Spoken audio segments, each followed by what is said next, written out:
محرم الحرام کی 9ویں تاریخ تھی، عصر کا وقت تھا۔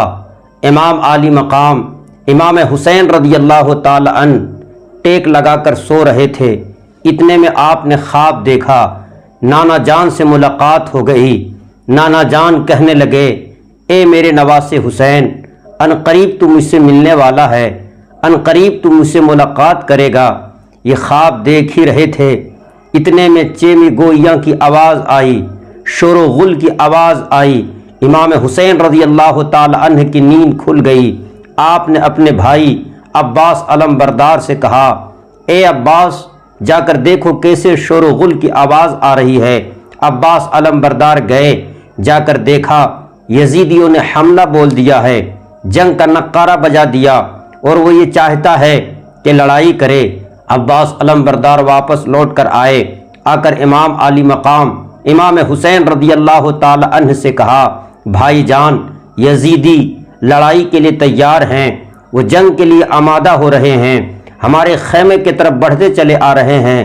امام عالی مقام رضی اللہ تعالی عنہ نے کہا، جا کر ان سے کہو کہ آج بھر مہلت دے دو، کل انشاءاللہ تعالی ہم لڑائی کے لیے تیار ہیں۔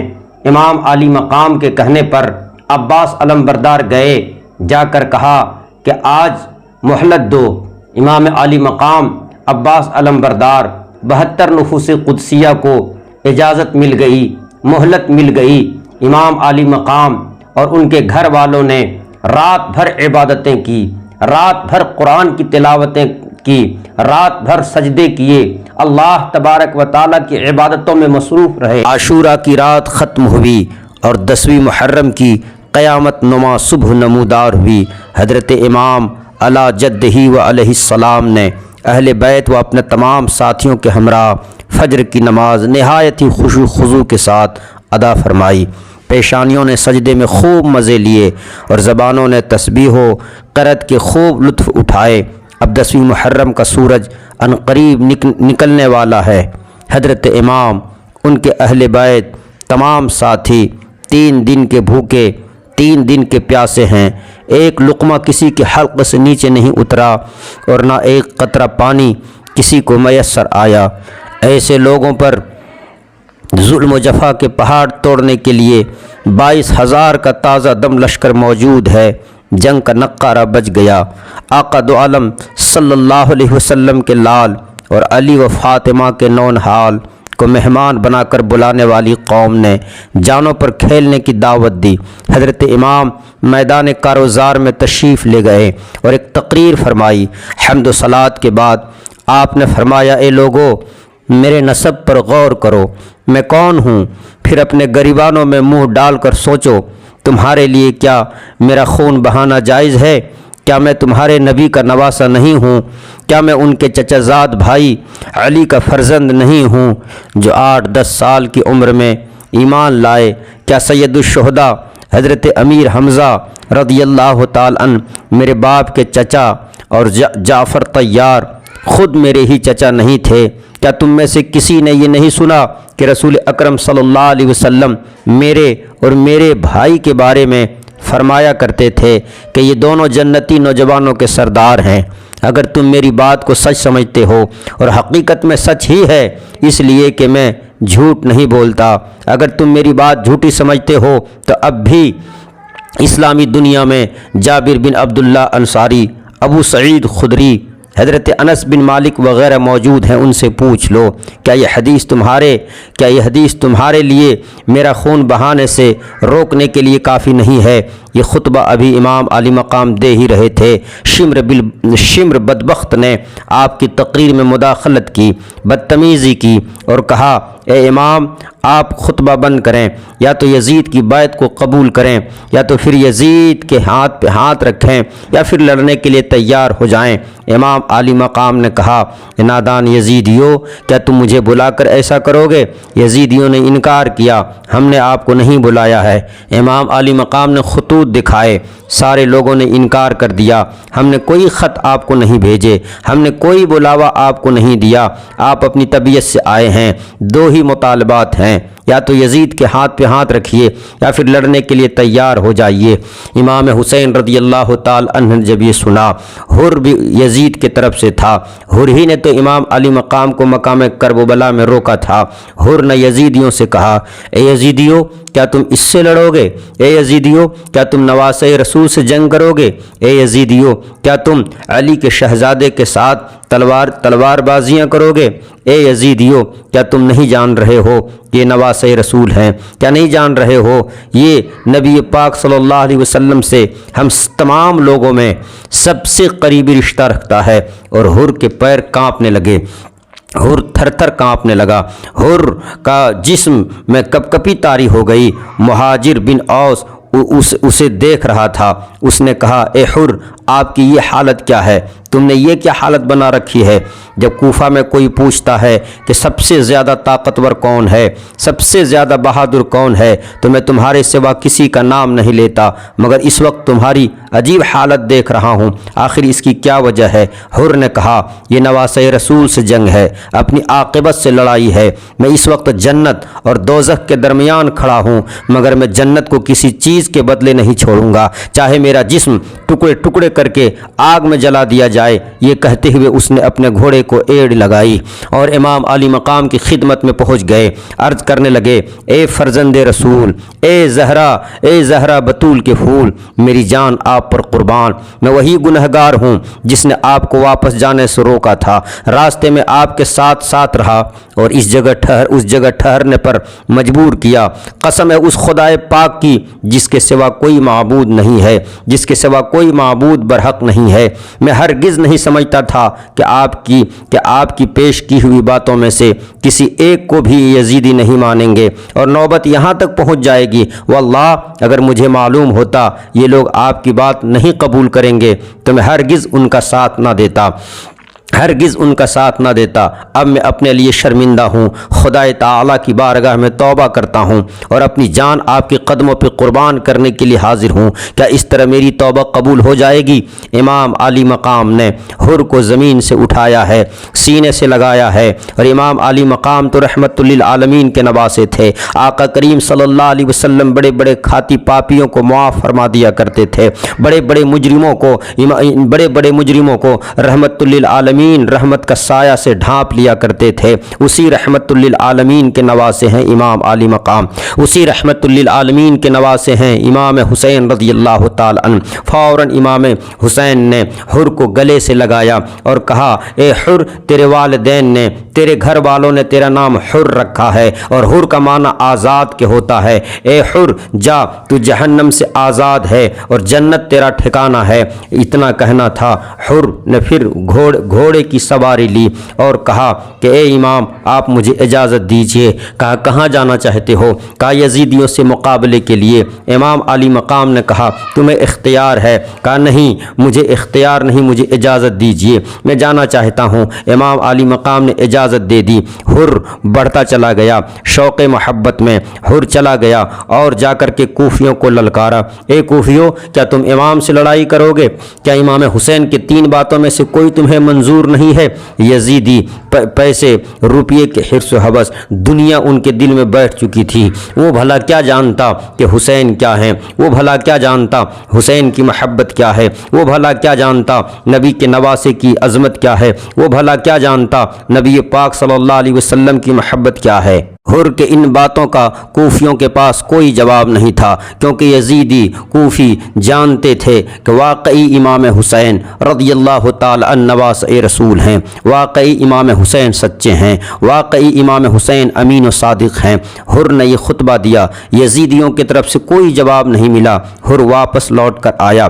حر کے واپسی کے بعد وہ عمر بن سعد نے فوج کو آگے بڑھا دیا اور اپنے غلام زویت کو جو علم بردار تھا آواز دی کہ جھنڈا میرے قریب لاؤ۔ اس کے پاس آ کر کھڑا ہو گیا۔ ابن سعد نے کمان میں تیر جوڑ کر حسین لشکر کے طرف سر کیا اور اپنی فوج سے پکار کر کہا، گواہ رہنا، سب سے پہلا تیر میں نے ہی مارا ہے۔ سپہ سالار کے ان الفاظ کو سن کر لشکر میں جوش و خروش پیدا ہو گیا تو وہ بھی تیر برسانے لگے۔ اس طرح جنگ کی شروعات ہو گئی، جنگ کی ابتدا ہو گئی۔ اب دونوں طرف سے سپاہی نکل کر اپنی بہادری کا جوہر دکھانے لگے۔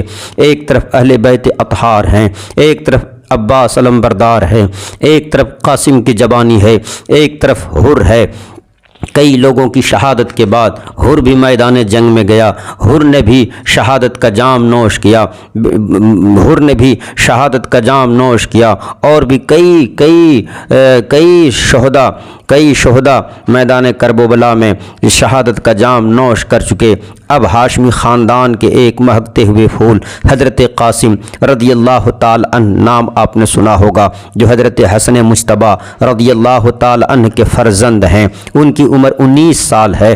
ان کی شادی کا رشتہ امام علی مقام کی صاحبزادی سکینہ سے طے ہو چکا ہے۔ وہ حضرت کی خدمت میں دست بستہ کھڑے ہوئے اور راہ حق میں اپنی جان قربان کرنے کے لیے اجازت طلب کر رہے ہیں۔ امام نے فرمایا، بیٹا تم میرے بھائی حسن مجتبیٰ کی یادگار ہو، میں کس طرح تمہیں تیروں سے چھلنی ہونے اور تلواروں سے کٹنے کی اجازت دوں؟ عرض کیا، چچا جان مجھے دشمنوں سے لڑنے کی اجازت ضرور دیجیے اور مجھے اپنے اوپر قربان ہونے کی سعادت سے محروم نہ کیجیے۔ حضرت قاسم نے بہت اصرار کیا تو امام پاک نے روتے ہوئے انہیں اپنے سینے سے لگایا اور رخصت کر دیا۔ دشمن کے ایک سپاہی کا بیان ہے کہ جب حضرت امام قاسم رضی اللہ تعالی عنہ میدان جنگ میں آئے تو ایسا معلوم ہوا جیسے چاند کا ٹکڑا سامنے نمودار ہو گیا ہو۔ ان کے جسم پر ذرا بھی نہ تھی، بلکہ صرف ایک پیرہن پہنے ہوئے شوق شہادت کے جوش سے میدان میں آ گئے اور یزیدی لشکر سے فرمایا، اے دین کے دشمنوں، حل من مبارزت، کون ہے تم میں جو میرے مقابلے کو آئے؟ کون ہے تم میں جو میرا سامنا کرے؟ میں قاسم بن حسن ہوں، میں قاسم بن حسن بن علی ہوں۔ میرے جسم میں میرے دادا جان کا خون دوڑ رہا ہے، میرے جسم میں علی مرتضیٰ کا خون دوڑ رہا ہے، میرے جسم میں حسن مجتبیٰ کے خون دوڑ رہے ہیں۔ مقابلے میں جسے بھیجنا ہو بھیجو۔ عمر بن سعد نے ملک شام کے ایک نامی گرامی پہلوان ارزق کہا جاتا تھا، ان کو مقابلے کے لیے بلایا کہ جاؤ تم اس کے مقابلے کے لیے جاؤ۔ ارزق نامی پہلوان نے کہا، کیا مذاق ہے، اس بچے سے میں مقابلہ کروں گا؟ اس بچے سے مقابلہ کرنا میری توہین ہے۔ ابن سعد نے کہا، تم اسے بچہ نہ جانو، یہ تو حسن مجتبیٰ کا بیٹا ہے، فاتح خیبر کا پوتا ہے۔ اس کی جوانی دیکھو، یہ 19 سال کا ہے، مگر کیسا لگ رہا ہے دیکھنے میں کہ چاند کا کوئی ٹکڑا میدان میں اتر آیا ہو۔ لگتا ہے نبی پاک صلی اللہ علیہ وسلم کا شہزادہ میدان میں آ گیا ہو۔ اس کا مقابلہ آسان نہیں ہے۔ ارزق نے آسان سمجھا تھا۔ اس نے کہا، کچھ بھی ہو، میں نامی گرامی پہلوان ہوں، علاقے میں میری شہرت ہے، علاقے میں لوگ میری شجاعت پر بہت خوف کھاتے ہیں، میں اس بچے سے نہیں لڑ سکتا، اس بچے کے مقابلے میں میں نہیں جاؤں گا۔ پھر کہا، کون جائے گا؟ ارزق نے کہا، میرے 4 بیٹے ہیں، ان میں سے کسی ایک کو بھیجتا ہوں، ابھی 1 منٹ میں اس کا سر کاٹ کر لے کر کے آ جائے گا۔ ارزق کا بڑا بیٹا قیمتی تلوار چمکاتا ہوا بادل کی طرح گرجتا ہوا میدان میں آیا۔ پہنچتے ہی حضرت قاسم پر وار کیا۔ آپ نے اس کے وار سے بچ کر ایسی تلوار ماری کہ وہ ایک ہی تلوار میں ڈھیر ہو گیا۔ اب آپ نے لپک کر اس کی تلوار اٹھا لی اور ارزق کا دوسرا بیٹا اپنے بھائی کو خاک و خون میں تڑپتا دیکھ کر غصے میں بھرا ہوا سامنے آیا۔ آپ نے پہلے ہی وار میں نیزہ مار کر اسے بھی جہنم پہنچا دیا۔ اب تیسرا بھائی غیظ و غضب میں بھرا ہوا آگے بڑھا، گالیاں بکنے لگا۔ آپ نے فرمایا، ہم گالیوں کا بدلہ گالیوں سے نہیں دیتے، ہم اہل بیت اطہار میں سے ہیں، ہماری شان یہ ہے کہ ہم گالیوں کا بدلہ دعاؤں سے دیتے ہیں، البتہ ہم تجھے تیرے بھائی کے پاس ابھی جہنم میں پہنچاتے ہیں۔ یہ کہتے ہوئے آپ نے اسے بھی کھیرے کی طرح کاٹ کر 2 ٹکڑا کر دیا۔ اب ارزق کا چوتھا بیٹا شیر کی طرح گرجتا ہوا حضرت قاسم رضی اللہ تعالی عنہ پر حملہ آور ہوا۔ آپ نے اس کے وار کو بیکار کر دیا اور اس کے کندھے پہ تلوار کا ایسا وار کیا کہ وہ منہ کے بل زمین پر آ گیا اور پھر پوری طاقت کے ساتھ اٹھنا ہی چاہتا تھا۔ آپ نے اس کے سر کو جسم سے الگ کر دیا۔ جب ہاشمی بہادر نے چند منٹوں میں ارزق کے 4 بیٹوں کو موت کے گھاٹ اتار کر کر اس کے سارے غرور کو خاک میں ملا دیا تو وہ غصے سے کانپنے لگا۔ ارزق غصے سے کانپنے لگا۔ جن کے مقابلے میں آنا پہلے وہ اپنی توہین سمجھتا تھا، اب ان کے چاروں بیٹے کی لاش جب زمین پہ پڑی ہے تو اب لڑنے کے لیے بے قرار ہو گیا۔ ہاتھی کی طرح چنگھاڑتا اور شیر کی طرح دہاڑتا ہوا میدان میں آ کر حضرت قاسم کو للکارا، لڑنے کے لیے تیار ہو جاؤ، کہا لڑنے کے لیے تیار ہو جاؤ، موت تمہارے سر پر آ گئی ہے۔ آپ نے فرمایا ارزق ہوش کی دوا لو، ہوش کی دوا کھاؤ۔ تم نے کسے للکارا ہے؟ علی شیر خدا کے بیٹے کو للکارا ہے۔ اوروں کے لیے تو طاقت کا پہاڑ ہوگا مگر ابھی تو نے ہاشمی بہادروں کی جوانی نہیں دیکھی ہے، ابھی تو نے ہاشمی بہادروں کی طاقت کا تمہیں اندازہ نہیں ہے۔ تم شیر اپنے لیے ہوگے مگر ہم حقیقی شیر خدا کے بیٹے ہیں۔ حقیقت میں جو اللہ کا شیر دنیا جہان کہتی ہے وہ ہم ان کے بیٹے ہیں، انہی کا خون میرے رگوں میں دوڑ رہا ہے۔ ہمارے نزدیک تم مچھر اور مکھی سے زیادہ حیثیت نہیں رکھتا ہے۔ ارزق یہ تانا سن کر اور بھی آگ بگولا ہو گیا، حضرت قاسم پر نیزہ سے حملہ کر دیا۔ آپ نے اس کے وار کو بیکار کر دیا، پھر آپ نے نیزہ سے وار کیا جو خالی گیا۔ اس طرح دونوں طرف سے دیر تک نیزہ بازی ہوئی۔ اس کے بعد ارزق نے تلوار کھینچی تو آپ نے تلوار نکال لی۔ اس نے جب آپ کے ہاتھ میں اپنے بیٹے کی تلوار دیکھی تو کہا یہ تلوار تو میرے لڑکے کی ہے، یہ تلوار تو میرے بیٹے کی ہے۔ حضرت قاسم رضی اللہ تعالی عنہ نے کہا ہاں یہ تلوار تمہارے ہی بیٹے کی ہے اور تمہارے ہی بیٹے نے مجھے تحفے میں دے کر گیا ہے، اور اسی تلوار سے ہم ابھی تمہیں جہنم بھی تمہیں پہنچاتے ہیں، تمہیں جہنم میں پہنچاتے ہیں۔ آپ نے ہنس کر فرمایا، مسکرا کر فرمایا ابھی فوراً تم اپنے بیٹوں سے جا کر ملنے والے ہو۔ یہ سن کر ارزق غصہ سے بفر گیا، حضرت قاسم پر حملہ کرنا چاہ ہی رہا تھا۔ آپ نے فرمایا الحرب خدعۃ کے پیش نظر فرمایا ارزق ہم نے تجھے نہایت ہی تجربہ کار بہادر سمجھا تھا، لیکن تو نہایت اناڑی ہے، گھوڑے کی زین کسنے بھی نہیں آتا ہے، کسنے کا بھی سلیقہ نہیں رکھتا۔ آپ کے اس طرح فرمانے پر جب وہ جھک کر اپنے گھوڑے کی زین دیکھنے لگا اسی وقت آپ نے تلوار کو ایسا زوردار انداز میں مارا کہ وہ دو ٹکڑا ہو گیا اور زمین پر گرا، اور اس طرح سے آپ نے ارزق اور ان کے تمام بیٹوں کو جہنم پہنچایا۔ حضرت قاسم رضی اللہ تعالی عنہ ارزق کے گھوڑے پہ سوار ہو گئے اور خیمے کی طرف آ کر حضرت امام علی مقام رضی اللہ تعالی عنہ کی بارگاہ میں عرض کیا یا اماہ العطش، اے چچا جان پیاس، اے چچا جان پیاس، اگر ہمیں تھوڑا سا بھی پانی مل جائے اے چچا جان میں تنہا تمام لوگوں کا سر کاٹ کر آپ کے قدموں میں لا کے رکھ دوں گا۔ امام علی مقام نے فرمایا بیٹا تھوڑی دیر اور صبر کر لو، تھوڑی دیر انتظار کر لو، ان قریب تمہارے نانا جان محمد صلی اللہ علیہ وسلم کے مبارک ہاتھوں سے جام کوثر پی کر سیراب ہو جاؤ گے، اس کے بعد تمہیں کبھی پیاس نہیں لگے گی۔ حضرت قاسم پھر میدان کربلا کی طرف پلٹ کر گئے۔ ابن سعد نے کہا اس نوجوان نے ہماری کئی نامی گرامی جوانوں کو قتل کر دیا، لہٰذا اب اس کے مقابلے میں تنہا نہ جاؤ، اسے چاروں طرف سے گھیر کر قتل کرو۔ دشمنوں نے آپ کو چاروں طرف سے گھیرے میں لے لیا، گھماسان کی لڑائی شروع ہو گئی۔ آپ کے جسم پر 27 زخم آئے۔ آج ہمارے جسم میں ایک زخم ہو، اگر تھوڑا سا ہم کٹ جائیں ہم کس قدر بے چین و بے قرار اور پریشان ہوتے ہیں، مگر قاسم سے پوچھئے، قاسم رضی اللہ تعالی عنہ سے پوچھئے ان کی کیا حالت ہے۔ ان کے جسم میں 27 زخم ہیں مگر پھر بھی انہیں کوئی پرواہ نہیں ہے۔ کیوں؟ اس لیے پرواہ نہیں ہے کہ وہ کہتے ہیں میں مصطفیٰ کے جام محبت کا مست ہوں، یہ وہ نشہ نہیں جسے ترشی اتار دے۔ امام قاسم رضی اللہ تعالی عنہ کے جسم میں اتنے زخم ہیں مگر پھر بھی آپ گھوڑے پہ سوار ہیں، تلواریں چل رہی ہیں۔ اخیر میں شیس بن سعد نے آپ کے سینہ پر ایسا نیزہ مارا کہ آپ گھوڑے سے گر پڑے اور آواز بلند کی یا اماں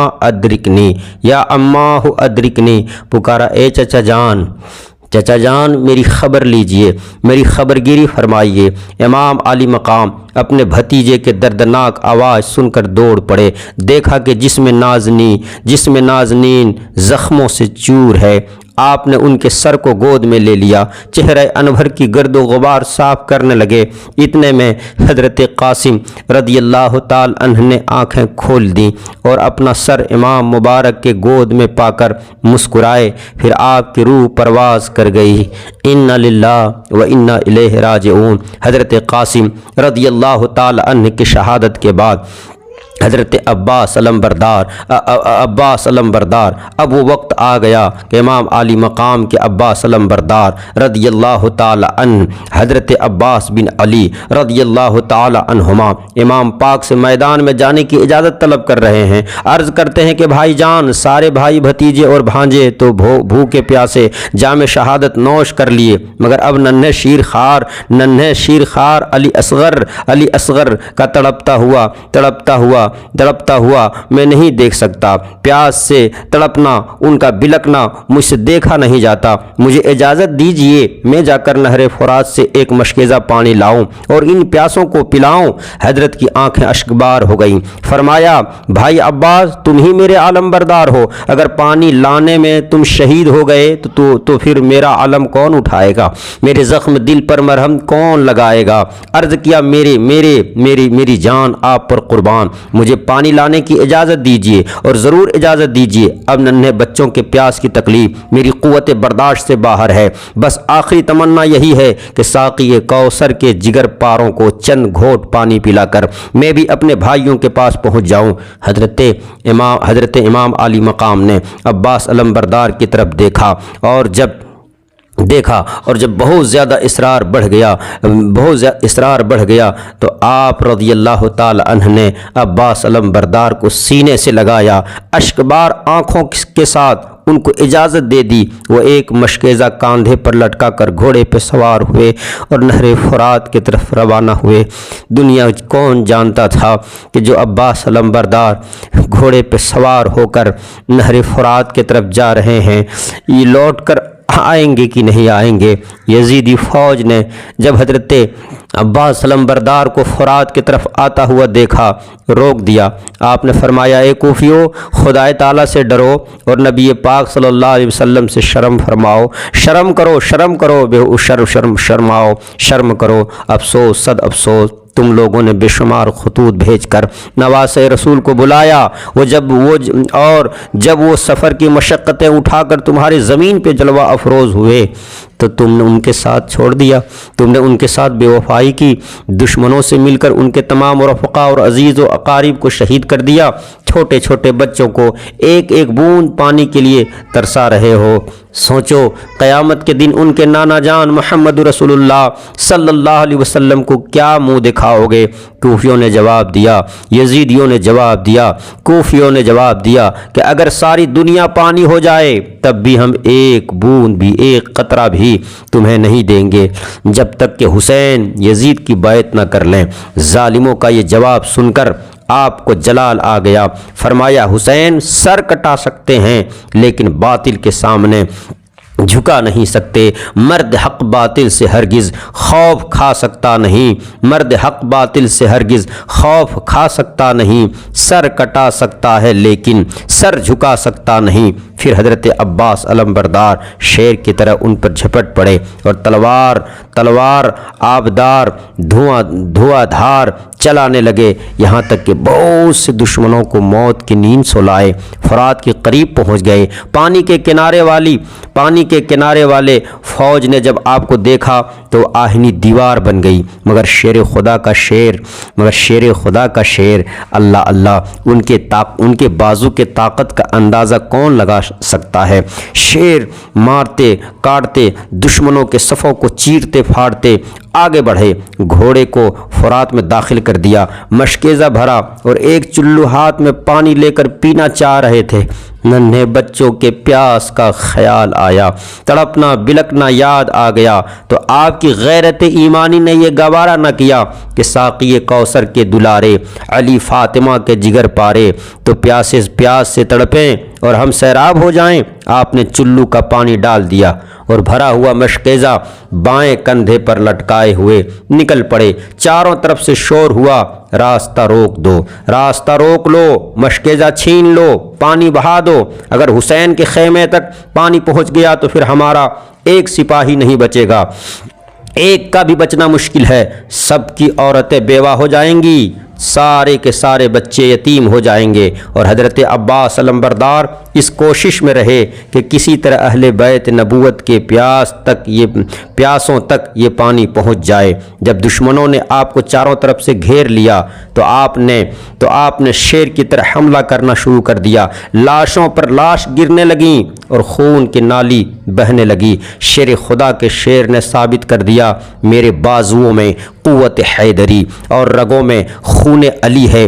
آپ برابر دشمنوں کو مارتے کاٹتے اور چیرتے پھاڑتے ہوئے خیمہ حسینی کی طرف بڑھتے چلے جا رہے تھے کہ ایک بدبخت جن کا نام زرارہ تھا پیچھے سے دھوکہ دے کر ایسی تلوار چلائی کہ ہاتھ کندھے سے کٹ کر گر گیا، ہاتھ کندھے سے کٹ کر الگ ہو گیا۔ آپ نے فوراً داہنے کندھے پر مشکیزے لٹکا لیا اور اسی ہاتھ سے تلوار بھی چلاتے رہے۔ پھر اچانک نوفل بن ارزق خبیث نے داہنا بازو بھی کاٹ کر الگ کر دیا۔ اب آپ نے مشکیزہ کو دانتوں سے پکڑ لیا، مگر مشکیزہ کا خیمہ حسینی تک پہنچنا اللہ رب العزت کو منظور نہ تھا۔ ایک بدبخت کا تیر مشکیزہ میں ایسا لگا کہ پار ہو گیا اور اس کا سارا پانی بہہ گیا۔ پھر ظالموں نے چاروں طرف سے گھیر کر آپ کو زخموں سے چور چور کر دیا، یہاں تک کہ آپ گھوڑے کے زین سے زمین پر آ گئے اور یا اخا ادرکنی فرمایا، اے بھائی جان میری خبر گیری فرمائیں، اے بھائی جان میری خبر گیری فرمائیں۔ امام عالی مقام دوڑ کر تشریف لائے، دیکھا عباس علمبردار خون میں نہائے ہوئے ہیں اور عنقریب جام شہادت نوش کرنے والے ہیں۔ شدت غم نے امام کی زبان پہ یہ کلمات جاری ہوئے، الآن ان کا سرا زہری، اب میری کمر ٹوٹ گئی، اب میری کمر ٹوٹ گئی۔ عباس علمبردار تم ہی میرے مضبوط کمر تھے، تم میری پیٹھ تھی، تم میرا پیٹھ تھا۔ عباس کی لاش کو آپ خیمہ اٹھا کر خیمہ کی طرف لا رہے تھے، ان کی روح قبض سے انصری سے پرواز کر گئی۔ انا للہ و انا الیہ راجعون۔ اس طرح سے حضرت عباس علمبردار نے بھی شہادت کا جام نوش کر لیا۔ اس طرح باری باری اہل بیت اطہار شہادت کا جام نوش کرتے چلے گئے۔ دنیا جہان دیکھتی رہی، کائنات نے یہ منظر دیکھا کہ نبی پاک صلی اللہ علیہ وسلم کے نواسے نے جو منظر کربلا کے میدان میں پیش کیا ہے، جو دنیا جہان نے ملاحظہ اور مشاہدہ کیا ہے، اور امام حسین رضی اللہ تعالیٰ عنہ اپنا گھر بار لٹا کر اپنے دوست احباب کی قربانی پیش کر کے بھی آج زندہ ہیں۔ آج آپ کا نام زندہ ہے، آپ کا مشن زندہ ہے، آپ کی باتیں زندہ ہے، آپ کے تذکرے زندہ ہیں۔ دنیا جہان جب تک رہے گی تا قیامت امام حسین رضی اللہ تعالیٰ عنہ زندہ رہیں گے۔ اب کیا تھا، تمام باری باری ہر ایک کی شہادت ہوتی رہی۔ اخیر میں اب جگر پارہ رسول، شہزادہ بطول، علی کے نور عین، مومنوں کے دل کے چین، جنتی نوجوانوں کے سردار، مجاہدوں کے مقابلہ سالار، ابن حیدر کرار، شہنشاہ کربلا، پے کرو صبر و رضا، حضرت امام حسین رضی اللہ تعالی عنہ کی شہادت کا وقت آ گیا۔ جب آپ نے میدان جنگ میں جانے کا ارادہ فرمایا تو حضرت امام زین العابدین جو آپ کے بڑے صاحبزادے ہیں، جو آپ بیمار تھے، آپ نقاہت اور کمزوری کے باوجود نیزے لیے ہوئے ہیں، امام عالی مقام کی خدمت میں حاضر ہوئے اور عرض کیا، بابا جان پہلے ہمیں میدان کاروزار میں جانے کی اجازت دیجیے، اپنی جان کے نثار کی اجازت دیجیے، میرے ہوتے ہوئے آپ شہید ہو جائیں یہ نہیں ہو سکتا، بابا جان آپ مجھے اجازت دیجیے۔ امام عالی مقام نے نور نظر کو اپنی آغوش محبت میں لیا، پیار کیا اور فرمایا، بیٹا میں تمہیں کیسے اجازت دے دوں، علی اکبر بھی شہید ہو گئے، قاسم کی جوانی بھی لٹ گئی، قاسم بھی دنیا سے چلے گئے اور تمام عزیز و اقارب جو ہمراہ تھے سب راہ حق میں جانثار ہو چکے۔ میں تمہیں اجازت دے دوں تو خواتین اہل بیت کا کون محرم ہوگا؟ کوئی محرم نہیں رہ جائے گا۔ ان بے کسان غریب الوطن کو مدینہ کون پہنچائے گا؟ تمہارے ماؤں بہنوں کی نگہداشت و خبر گیری کون کرے گا؟ میرے پیارے بیٹے تمہیں زندہ رہنا ہے، میرے پیارے بیٹے تمہیں زندہ رہنا ہے، تمہیں شہید نہیں ہونا ہے، ورنہ میری نسل کس سے چلے گی؟ حسینی سادات کا سلسلہ کس سے جاری ہوگا؟ میرے جد و پدر کی جو امانتیں میرے پاس ہیں وہ کس کے سپرد کی جائیں گی؟ میرے لخت جگر یہ ساری امیدیں تمہاری ذات سے وابستہ ہیں۔ دیکھو میری طرف صبر و استقامت سے رہنا، راہ حق میں ہر آنے والی مصیبت اور ہر آنے والی پریشانیوں کو برداشت کرنا اور ہر حالت میں اپنے نانا جان صلی اللہ علیہ وسلم کی شریعت اور ان کی سنت کی پیروی کرنا۔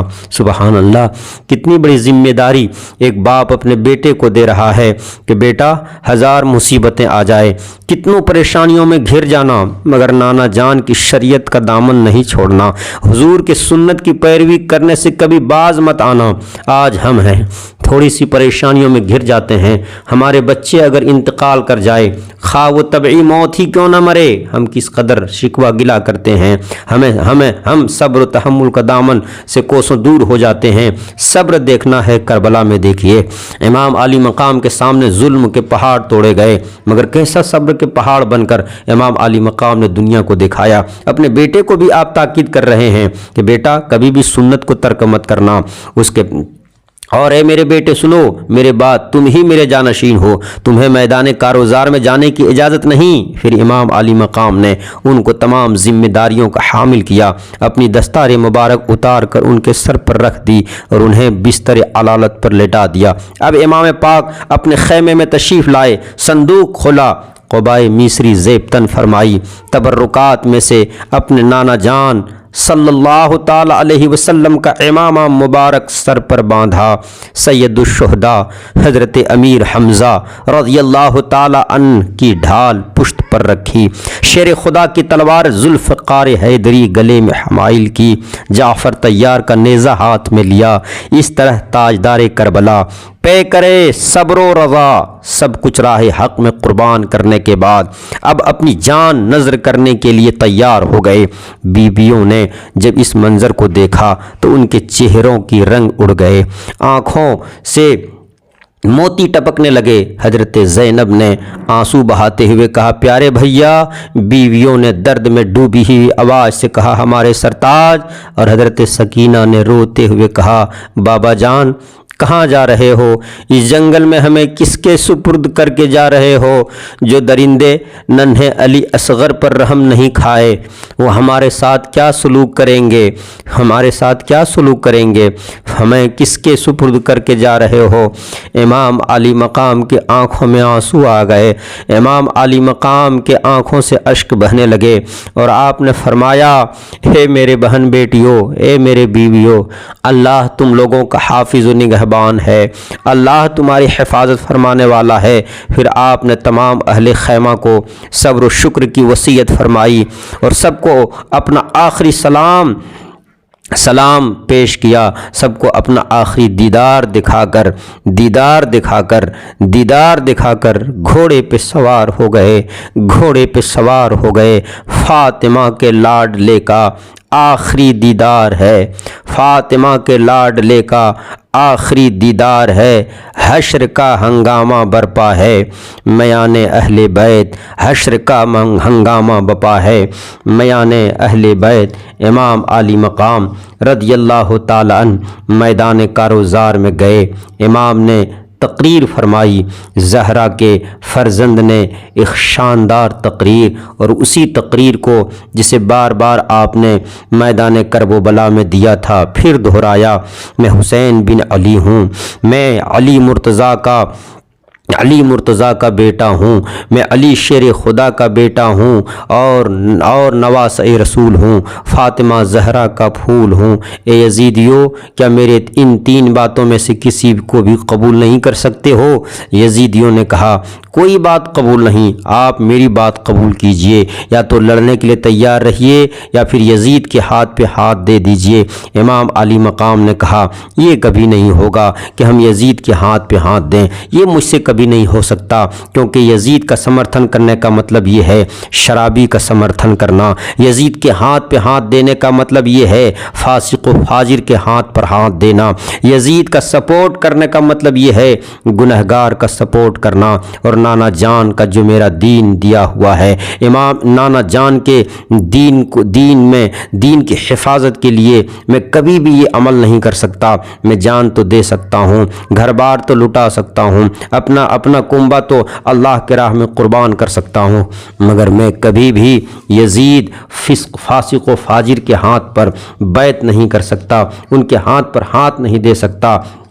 امام علی مقام رضی اللہ تعالیٰ عنہ پہاڑ جیسی طاقت بن کر کے کھڑے رہے، اور آپ نے ان یزیدیوں کو للکارا، آپ نے ان یزیدیوں سے کہا کہ آؤ پھر میرے سامنا کے لیے آؤ۔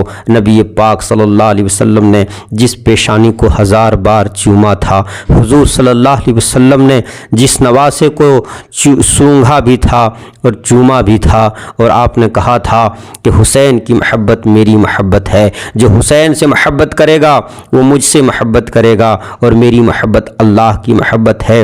مگر ان یزیدیوں یہ شیطان صفت لوگوں کے دلوں میں اللہ نے مہر لگا دی تھی۔ انہیں کیا پتہ چلتا کہ حسین کون ہے، انہیں کیا پتہ چلتا کہ حسین کس کا نام ہے۔ شیطان صفت سنان نے ایک ایسا نیزہ مارا جو تن اقدس سے پار ہو گیا، اور امام علی مقام سجدے کی حالت میں ہیں۔ سجدے میں آپ کا سر آپ کے بدن سے جدا ہو گیا، تیر اور نیز و شمشیر کے 72 زخم کھانے کے بعد آپ سجدے میں گرے اور اللہ کا شکر ادا کرتے ہوئے واصل بحق ہو گئے۔ 56 سال 5 مہینہ 5 دن کی عمر میں جمعہ کے دن محرم الحرام کی 10ویں تاریخ 61 ہجری مطابق 680 عیسوی کو امام علی مقام نے اس دار فانی سے رحلت فرمائی، شہادت کا جام نوش فرمایا۔ انا للہ و انا الیہ راجعون۔ یزیدیوں نے سمجھا کہ ہم نے حسین کو مار ڈالا اور وہ مر گئے، لیکن زمین کربلا کا ذرہ ذرہ زبان حال سے ہمیشہ یہ پکارتا رہے گا، اے حسین تو زندہ ہے واللہ، تو زندہ ہے واللہ۔ میری چشم عالم سے چھپ جانے والے، میری چشم عالم سے چھپ جانے والے اور زندہ ہو جاتے ہیں جو مرتے ہیں حق کے نام پر، زندہ ہو جاتے ہیں جو مرتے ہیں حق کے نام پر۔ اللہ اللہ موت کو کس نے مسیحا کر دیا، اللہ اللہ موت کو کس نے مسیحا کر دیا۔ آواز آ رہی ہے شہیدوں کی خاک سے، آواز آ رہی ہے شہیدوں کی خاک سے، مر کر ملی ہے زندگی جاویداں مجھے، مر کر ملی ہے زندگی یہ جاویداں مجھے، مر کر ملی ہے زندگی یہ جاویداں مجھے۔ کلمہ توحید ہے تیری شہادت اے حسین، کلمہ توحید ہے تیری شہادت اے حسین، تو نہ ہوتا تو نہ رہ جاتی صداقت اے حسین۔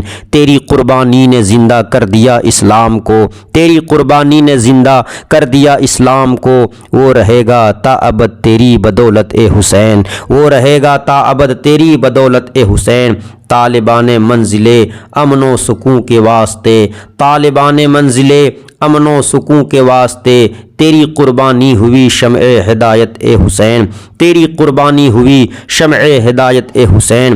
ملت اسلام کو ملتا ہے ایک درس حیات، ملت اسلام کو ملتا ہے ایک درس حیات۔ کیسے بھولیں ہم تیرا یوم شہادت اے حسین، کیسے بھولیں ہم تیرا یوم شہادت اے حسین۔ احتمال آنے کا ہے پھر سے یزیدیت کا دور، احتمال آنے کا ہے پھر سے یزیدیت کا دور، پھر جہان نو کو ہے تیری ضرورت اے حسین، پھر جہان نو کو ہے تیری ضرورت اے حسین۔ حال میرا کچھ بھی ہو میرا عقیدہ ہے یہی، حال میرا کچھ بھی ہو میرا عقیدہ ہے یہی، بخشوائے گی مجھے تیری محبت اے حسین، بخشوائے گی مجھے تیری محبت اے حسین۔